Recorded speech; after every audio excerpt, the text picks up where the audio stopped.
What's happening in the story doesn't seem to bespeak God very much. In fact, God's name is not mentioned anywhere in the Megillah. It's the only part of the Bible that God's name is not mentioned anywhere. I'm going to answer the question, why do we read this story twice? When you're in the story, things look random. One day the Jewish people are at a party, that's chapter 1.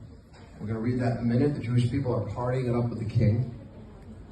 The next minute, Haman convinces Achashverosh, the king, to destroy all the Jewish people.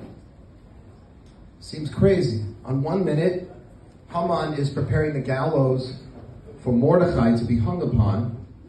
And another minute, the king is parading Mordechai around with Haman at the head, saying, this is the way the king treats someone who's loyal.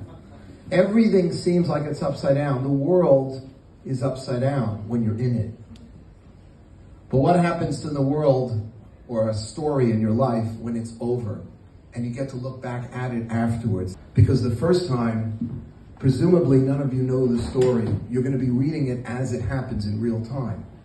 And Rabbi Avi does an amazing job sounding out the different biblical characters in the Megillah story. You don't know what's going to happen, so it seems ridiculous. It seems like one day we're in a party with the king, the next day he's plotting to kill us. And that seems random and that seems ridiculous. And guess what? That's life. Who can explain what's going on in the world today? Who can explain what's happened in the world in the last 2 years during COVID?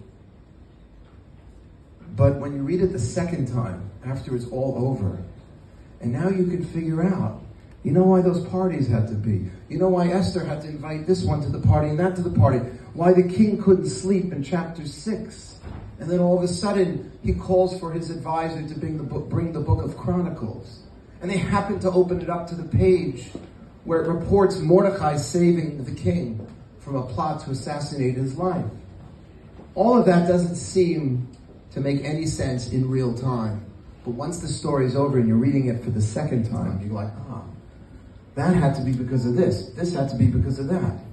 Now, I don't know how many times in your life you had a situation where you couldn't understand why something was going on. Why the heck did this person set me up on this miserable date with this miserable person?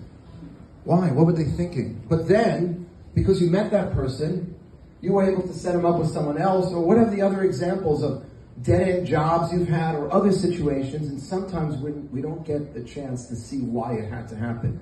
But if it happened, we believe it happened for a reason.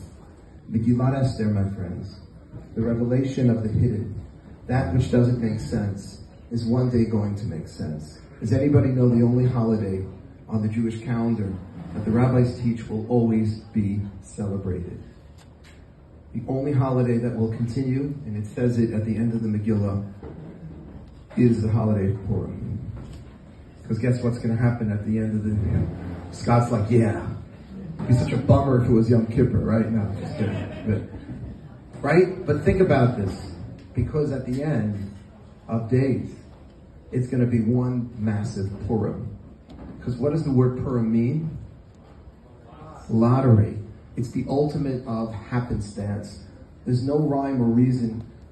Just pick out a number from a hat. That's the day we're going to kill the Jews. Every single little detail in your life had to be in order for you to become the person you were meant to be. And that's my blessing to all of you as we start Purim 2022. Welcome everyone to revealing the hidden in your life, in my life, and in the world. And please God, through our observance of all the laws that Rabbi Ezra just reviewed, and the zechut and the merit, the spiritual merit of coming together and retelling this story and dancing and singing and celebrating to be Jewish, our brothers and sisters in all of the Ukraine and everyone who finds themselves in difficulty and stress should find themselves in peace and security as soon as possible. May it be a zechut for all of them from our observance of our Purim today.